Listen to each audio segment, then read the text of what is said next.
Bismillahirrahmanirrahim. Assalamualaikum warahmatullahi wabarakatuh. Saya Nora Ekaliana Hanafi, Widya Iswara Ahli Utama, selaku Ketua Asosiasi Profesi Widya Iswara Indonesia, Kementerian Desa, PDT, dan Transmigrasi. Saat ini kita semua berada di era VUCA, yaitu suatu kondisi adanya perubahan yang terjadi begitu cepat, penuh ketidakpastian, kompleks, dan ambigu yang disebabkan karena transformasi digital atau teknologi. Menghadapi kondisi tersebut, salah satu tantangan kita adalah bagaimana kita dapat beradaptasi terhadap keahlian baru. Oleh karena itu, perlu dibangun adanya pemutakhiran keahlian masyarakat yang relevan dan sesuai dengan arah kebijakan pemerintah, di antaranya tentang pembangunan masyarakat desa. Untuk mendukung pemutakhiran keahlian masyarakat yang lebih dinamis, maka diperlukan pendekatan pengembangan masyarakat yang masif, lebih adaptif, dan mudah diakses oleh seluruh lapisan masyarakat, khususnya masyarakat desa. Sehubungan hal tersebut, saya sangat mengapresiasi dan mendukung atas gagasan yang dilakukan oleh Bapak Dr. Fujiartanto, Kepala Pusat Pelatihan Sumber Daya Manusia, Kementerian Desa, PDT, dan Transmigrasi, yang dituangkan dalam proyek perubahan berjudul Sistem Pembelajaran Mandiri Desa, Daerah Tertinggal, dan Transmigrasi. Menurut saya, judul proper ini sangat relevan dengan tuntutan era sekarang ini, yaitu suatu sistem pembelajaran yang memberikan keleluasaan masyarakat untuk memilih cara belajar yang lebih nyaman dengan menggunakan perangkat yang dimilikinya, tidak harus menggunakan komputer berupa laptop ataupun yang lain, tapi dengan menggunakan atau memanfaatkan telepon genggamnya, materi-materi pembelajaran dapat diakses dengan mudah dan cepat, termasuk tidak perlu ribet dengan tempat ataupun bebas memilih waktu kapan mereka merasa pas dan nyaman untuk belajar. Dalam proper ini, Pak Fuji juga merumuskan bagaimana sinergisme dan optimalisasi peran penggerak swadaya masyarakat dan tenaga pendamping profesional yang merupakan perangkat Kementerian Desa yang berada di garda terdepan dalam mengawal pembangunan, termasuk proses pembelajaran masyarakat desa, daerah tertinggal, dan transmigrasi. Semoga sistem pembelajaran mandiri ini dapat segera diimplementasikan dengan dukungan semua pihak, sehingga dapat berkontribusi nyata dalam pembangunan masyarakat desa khususnya. Assalamualaikum warahmatullahi wabarakatuh.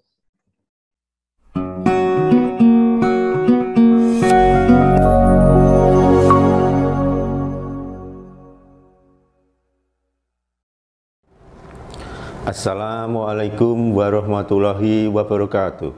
Saya Widaryanto, Kepala Balai Besar Pelatihan dan Pemberdayaan Masyarakat Desa, Daerah Tertinggal dan Transmigrasi Yogyakarta, pada Badan Pengembangan Sumber Daya Manusia dan Pemberdayaan Masyarakat Kementerian Desa, Pembangunan Daerah Tertinggal dan Transmigrasi, yang mempunyai tugas untuk melaksanakan pelatihan dan pemberdayaan masyarakat desa di Daerah Istimewa Yogyakarta, Provinsi Jawa Tengah, dan Provinsi Jawa Timur.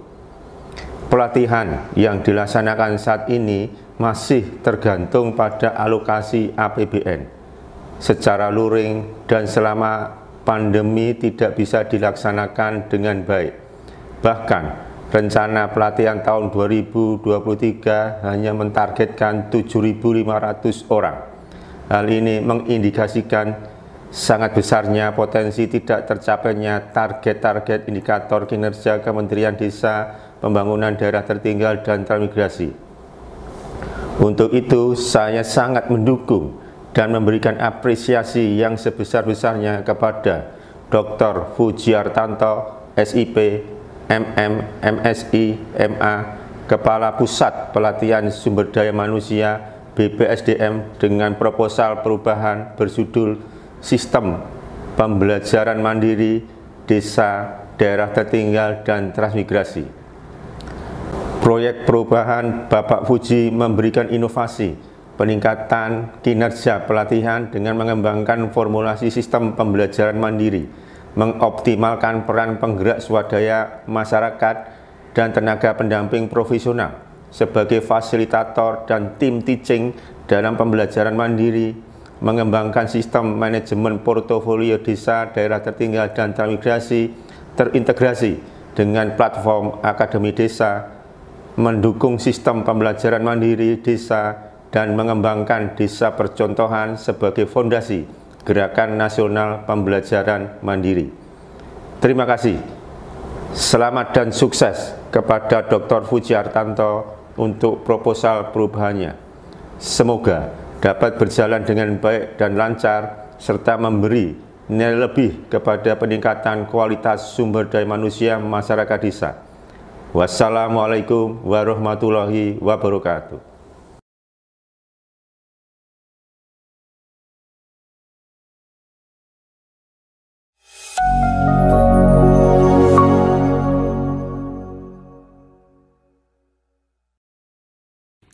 Selamat siang Pak Fuji. Saya sangat mendukung ide perubahan yang Bapak perkenalkan dalam proyek perubahan yang sedang Bapak garap dalam program pendidikan pelatihan Bapak sekarang ini. Saya melihat bahwa ide untuk membentuk sistem pembelajaran mandiri bagi masyarakat desa itu menjadi sangat penting, karena memang kita ini sedang masuk dalam pengembangan konsep penghapusan kemiskinan ekstrim, di mana pendekatannya tidak lagi sektoral, tetapi lebih kepada pendekatan kewilayahan atau teritorial. Di situ kami melihat bahwa masyarakat desa itu memang harus menjadi pengendali bagi program pembangunannya sendiri. Untuk itulah mereka butuh kapasitas yang sangat memahami bagaimana mengumpulkan data, menganalisis data secara sederhana, dan tentunya merumuskan intervensi pembangunan dalam kerangka kita melaksanakan penghapusan kemiskinan ekstrim kita. Oleh karena itu menjadi penting apabila kendala sekarang kita masih menghadapi pandemi, kita membutuhkan sistem belajar mandiri bagi para pendamping atau para pelaku pembangunan di masyarakat desa. Menjadi penting untuk kita buatkan sistemnya sedemikian rupa sehingga mereka bisa memahami hal-hal apa saja yang menjadi penting menjadi kendala mereka. Apa yang mencapai target bagaimana peningkatan kapasitas sumber daya manusia di desa ini betul-betul tercapai sesuai dengan yang dilakukan oleh Pak Presiden Jokowi. Kita harus mendukung yang namanya SDM unggul dan juga oleh desa bagaimana upaya untuk peningkatan kapasitas sumber daya manusia.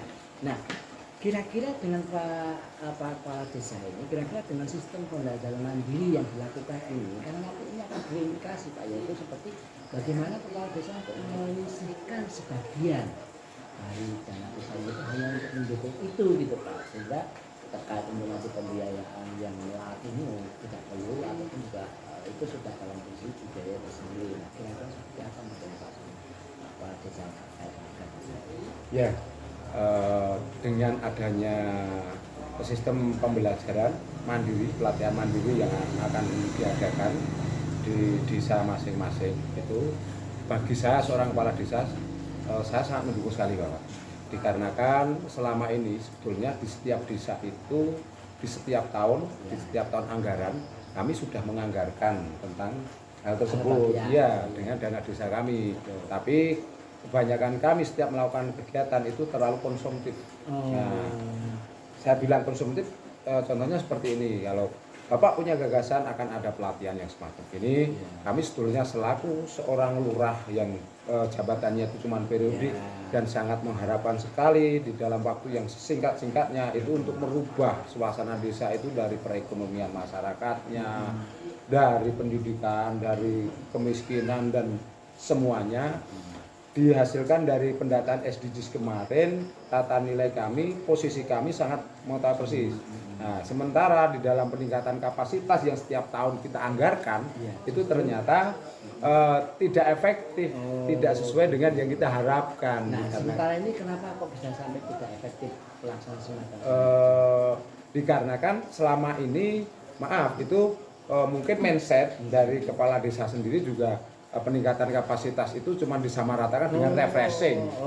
Jadi fungsinya akan menjadi kurang. Kalau ada program yang semacam ini, kami malah sangat berterima kasih sekali. Artinya dengan pembelajaran mandiri desa itu kan tidak lagi kemudian menggunakan dana desa itu kan kemudian tidak efektif ya Pak ya. Jadi yang mestinya memang dana desa itu untuk penguatan kapasitas masyarakat dan itu dilaksanakan bisa tidak perlu harus keluar sambil PT dan sebagainya itu mungkin akan lebih apa ya istilahnya ya. Lebih mengenal Pak. Lebih mengenal ya daripada.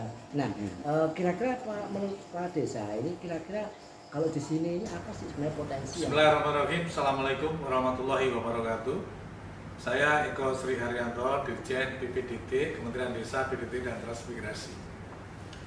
Kementerian Desa, PDT dan Transmigrasi punya tugas utama di bidang pemerintahan, yaitu tentang desa, kawasan pedesaan, pembangunan daerah tertinggal dan transmigrasi. Di dalam menjalankan Undang-Undang 6 tahun 2014 tentang desa, ada hal yang penting untuk kita lakukan, yaitu tentang pembangunan dan pemberdayaan masyarakat desa.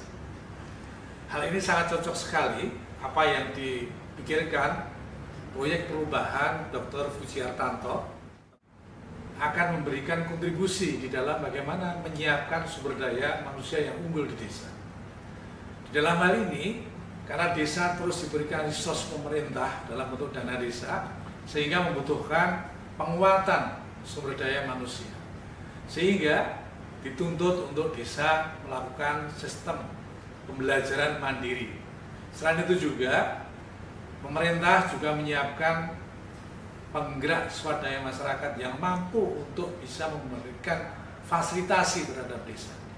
Sehingga kolaborasi ini sangat penting dan ini adalah proyek perubahan yang sangat menarik dan sangat cocok untuk saat ini, sehingga ke depan juga akan memberikan kontribusi di dalam pembangunan desa, pembangunan daerah tertinggal dan transmigrasi.